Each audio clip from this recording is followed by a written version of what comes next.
श्री गजानन गणपति महाराज की जय। गरुड़ जी महाराज की जय। 13वां अध्याय सूतक काल का निर्णय।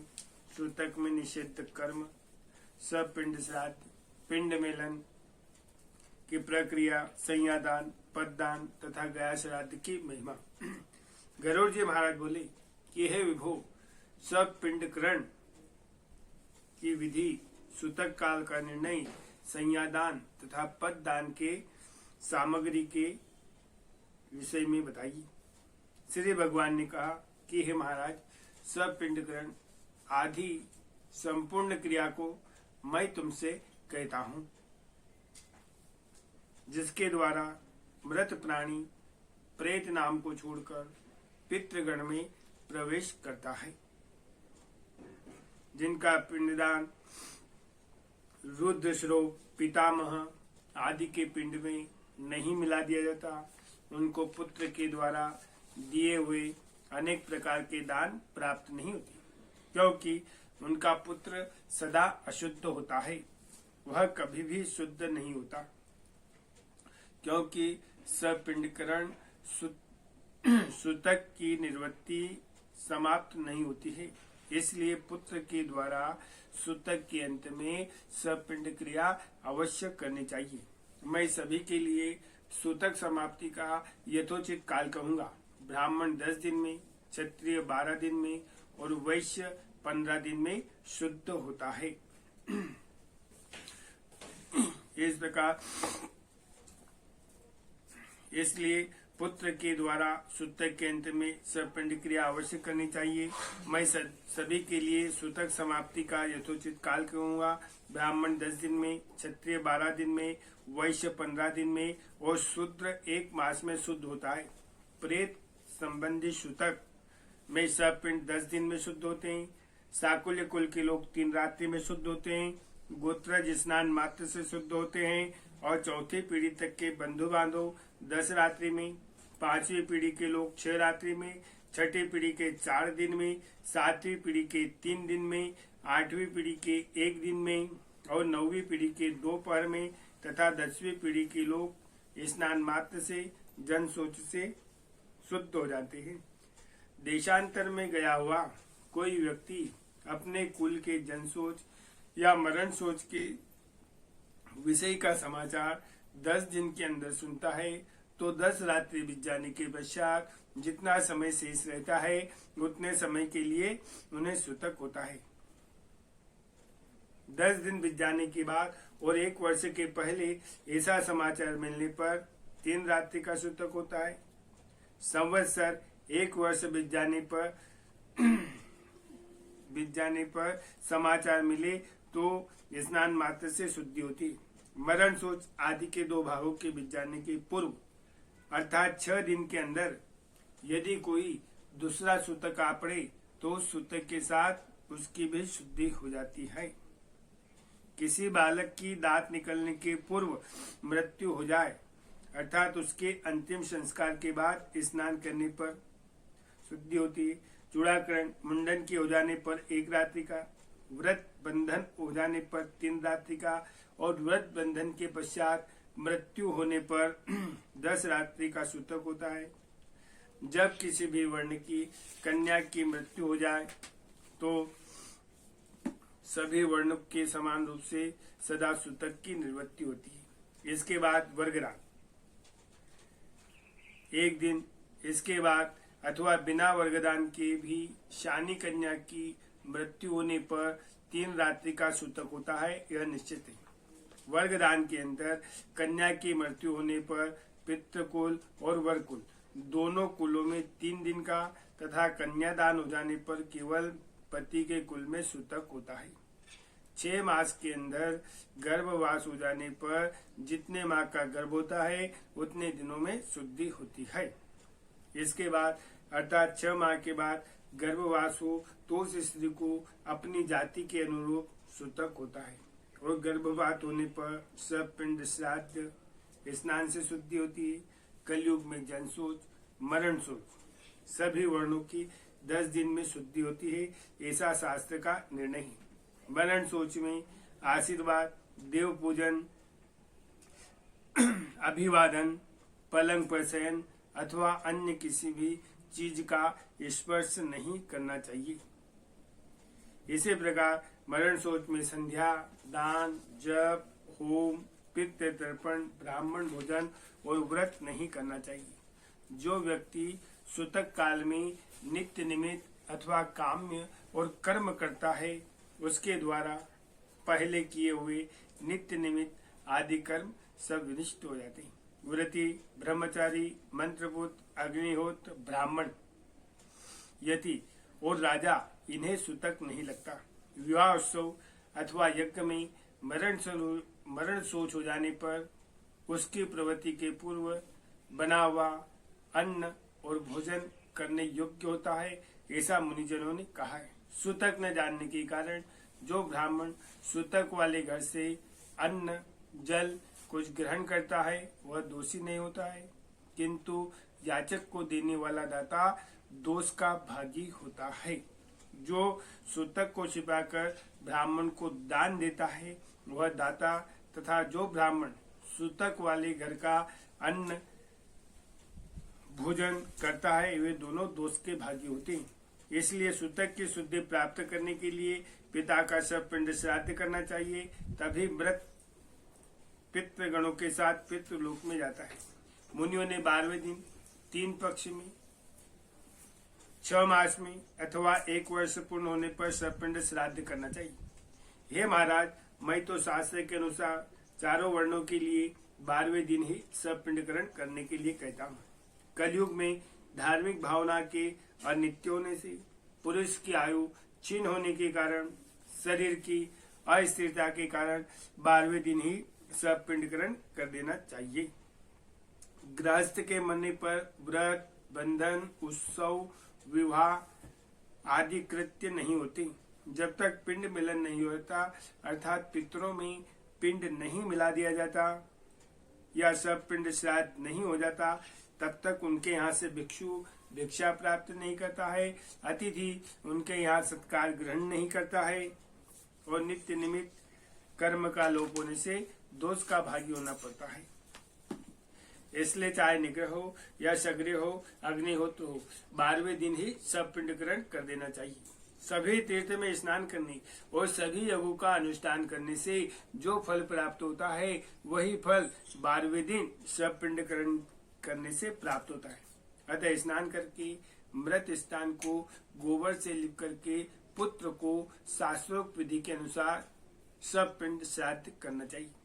पाद्य, अर्धन, आचमन आदि से विश्व देव का पूजन करें और पितरों के लिए भूमि में विकर दे करके हाथ पैर धो करके पुनः आचमन करें। तब वसु, रुद्र आदि स्वरूप पिता, पितामह को क्रमशः 1-1 अर्थात 3-3 पिंड प्रदान करे और चौथा पिंड मृतक को प्रदान करे। चंदन, तुलसी पत्र, धूप, दीप, भोजन, तांबुल, सुंदर वस्त्र तथा दक्षिणा आदि से पूजन करें।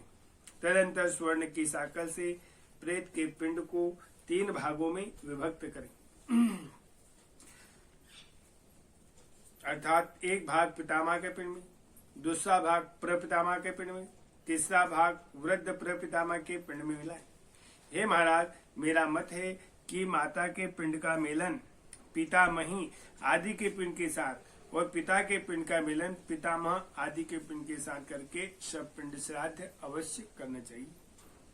जिसके पिता की मृत्यु हो गई हो और पितामह जीवित हो तो उसे पूर्व पुरुष को 3 पिंड प्रदान करने चाहिए और पितृपिंड को 3 भागों में विभक्त करके प्रपितामह आदि उन्हीं के साथ उनका मिलन करे और माता की मृत्यु हो जाने पर पितामही जीवित हो तो माता के पिंड श्राद्ध के दिन प्रपितामही आदि में मातृपिंड का मिलन करना चाहिए अथवा पितृपिंड को मेरे पिंड में और विष्णु जी को मातृपिंड में मिलाएं और महालक्ष्मी के पिंड में मिलाएं।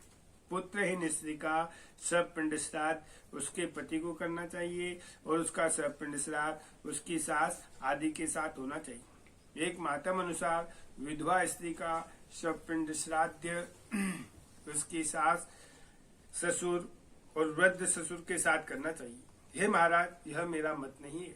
विधवा स्त्री का सपिंड श्राद्ध उसके पति के साथ होने योग्य बताया गया है। हे कश्यप, यदि पति और पत्नी एक ही चिता पर चढ़े आरूढ़ हुए हो तो बीच में तरण करके ससुर आदि के पिंड के साथ उसके पिंड का मेलन करना चाहिए। एक चिता पर माता पिता का दाह संस्कार किए जाने पर पहले पिता के उपदेश से पिंडदान करने चाहिए। स्नान करके तदंतर अपनी सती माता का पिंडदान करे और पुनः स्नान करे।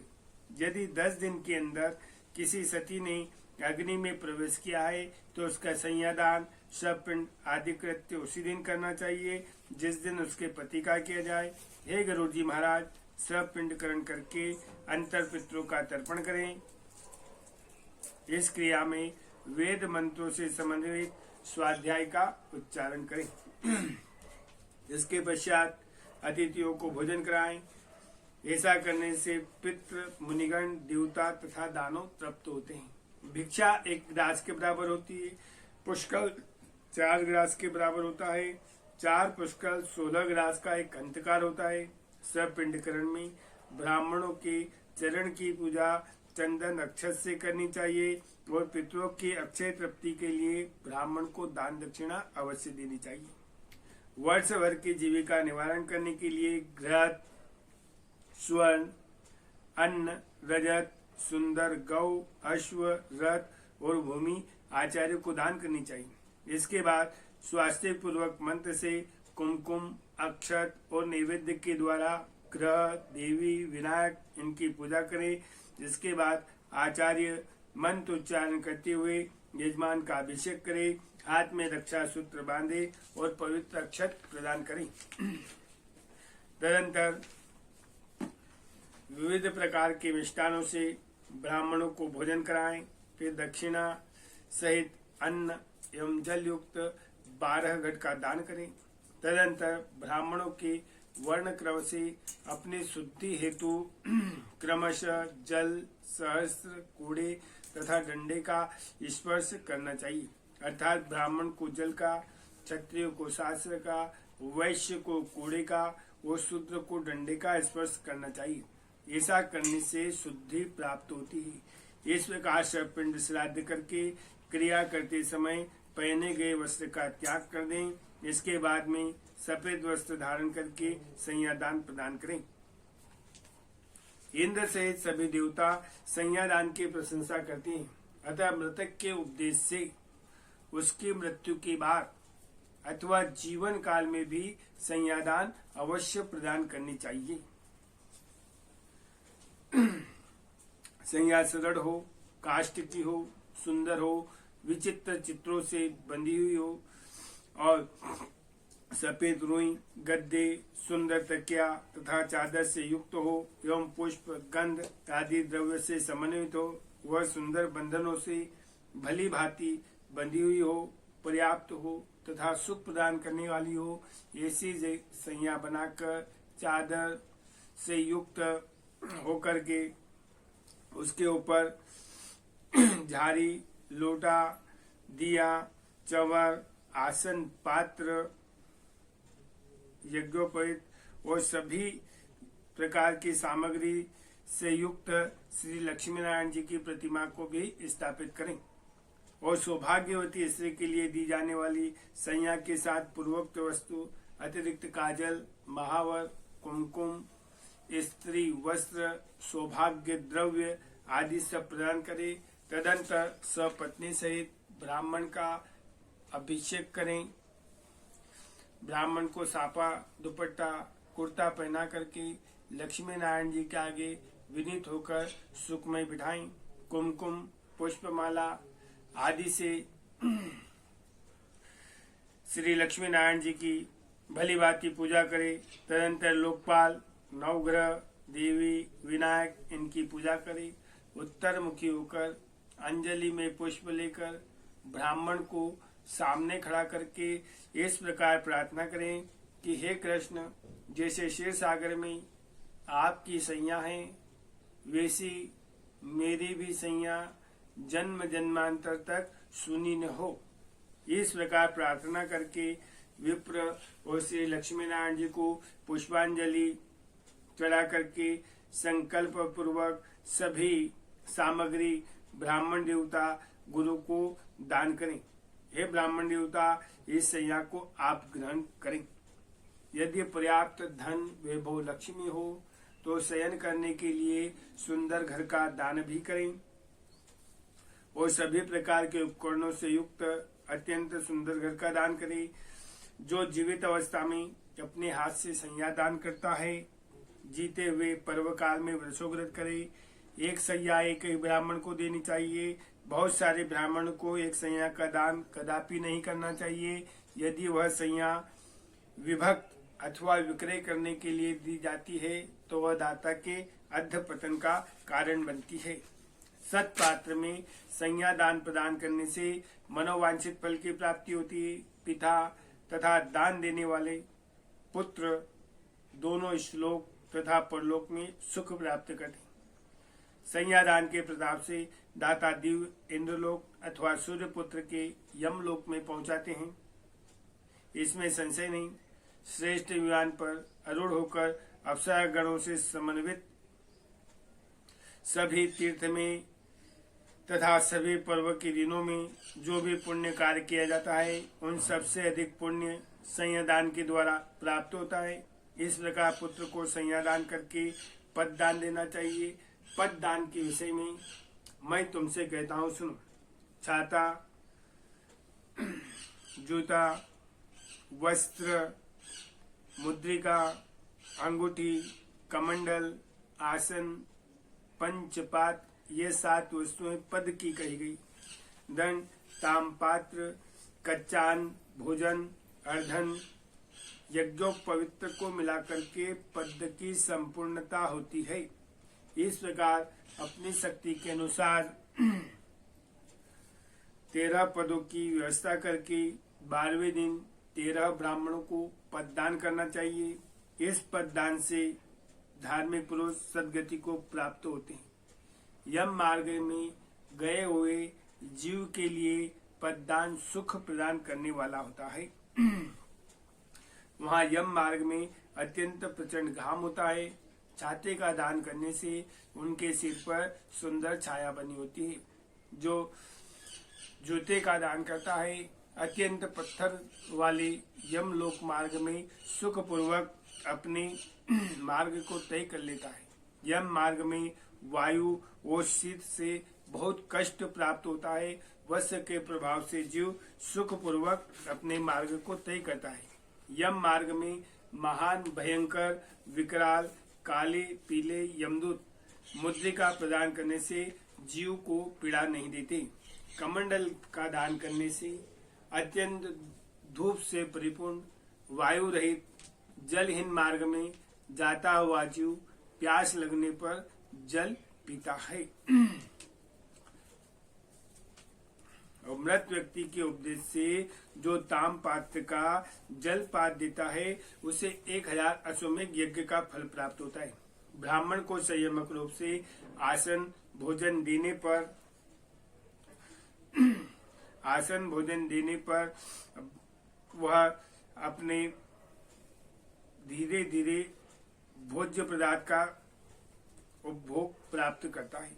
इस प्रकार से पिंड श्राद्ध के दिन विधि पूर्वक दान करके बहुत सारे ब्राह्मण और के साथ कुटुंबीजनों को भोजन कराना चाहिए। इसके बाद में वर्ष के पूर्व 12वें दिन सब पिंडकरण करने पर भी प्रत्येक मास जल कुंभ और पिंडदान अवश्य करना चाहिए।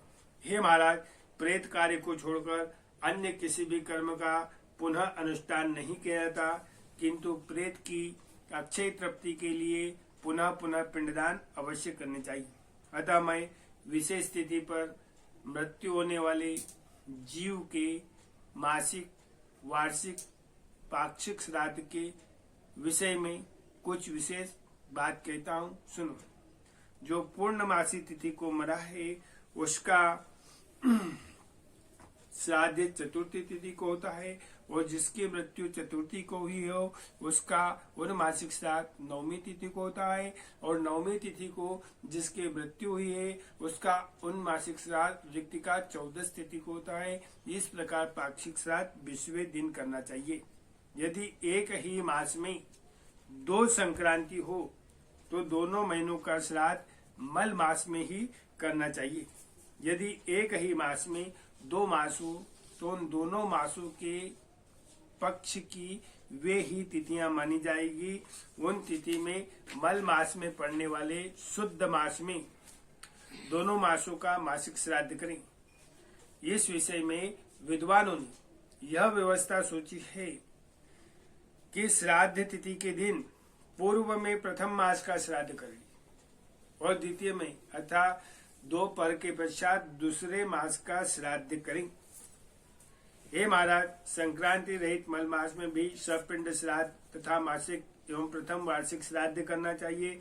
यदि वर्ष पूर्ण होने पर अधिक मास आता है तो 13 महीना पूर्ण होने के अंतर अधिक श्राद्ध करना चाहिए।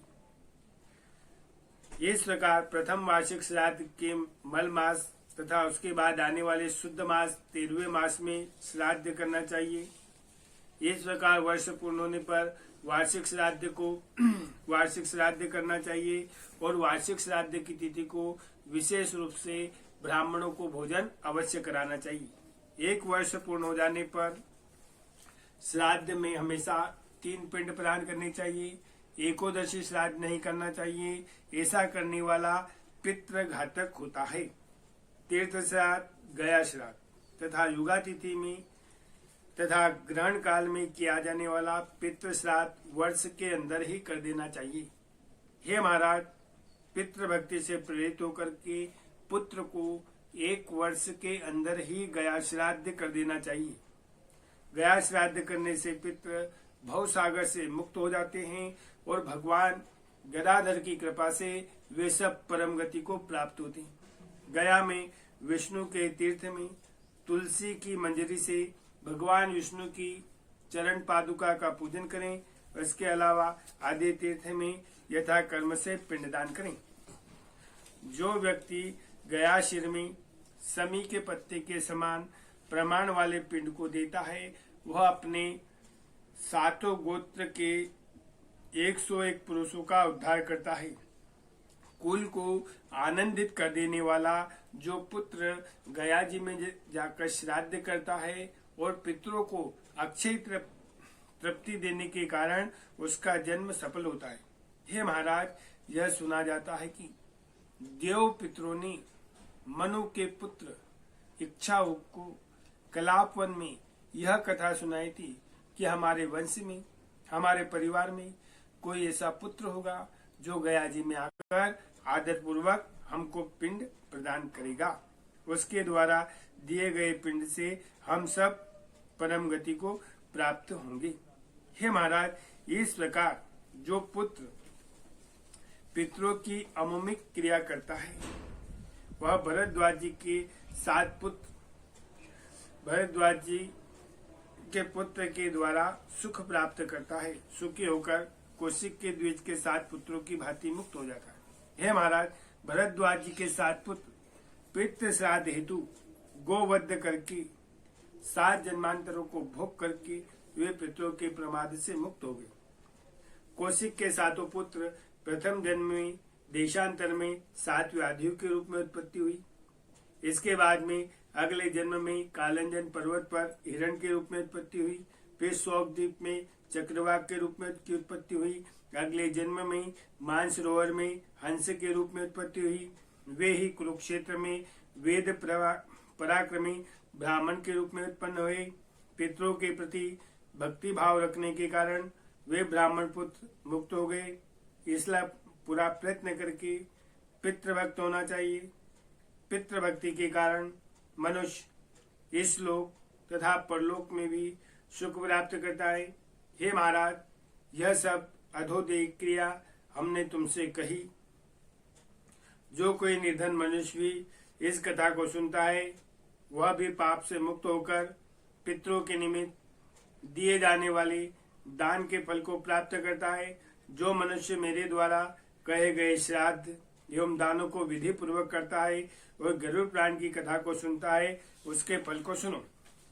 पिता उसको सत्पुत्र प्रदान कराते हैं, पितामह उसे गौधन देते हैं और उसके प्रपितामह उसे बहुत सारा धन संपत्ति प्रदान करते हैं और वृद्ध प्रपितामह तृप्त होकर विपुल अन्न आदि प्रदान कराते हैं। इस प्रकार श्राद्ध से तृप्त होकर के सभी पितृ पुत्र को मनोवांछित फल देते हैं और धर्म मार्ग से धर्मराज जी के पार्षद में जाकर धर्मराज की सभा में आदर पूर्वक विराजमान होते हैं।